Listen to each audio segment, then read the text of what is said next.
बड़ भौणी रालियत गांधी पिला बेल कथा नहीं गांधी को अनेक प्रशंसा करिथांती। कहती सान भाई मनु ताकर भल पढ़े, परीक्षा भल करे, साहित्य इंग्राजी रे बहुत भल नंबर रखे, से पढ़ापढ़ी रे मोटे अलसुआ नहीं। रालियत गांधी को नहीं गर्व करी भी कहती मनु पर कष्ट सह्य करि पारे नहीं।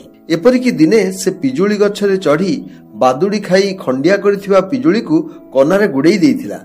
पचारिबार से उत्तर देला, पिजुली को पक्षी खाई खंडिया कर देइछि, ताकू कष्ट होउथिबो, मु तेनु पिजुलीर कष्ट कम करिबाकू ताकू कनारे गुड़ेई बैंडेज कर देइछि। क्षतटी को बैंडेज कर देले ताहा भल होई जाय।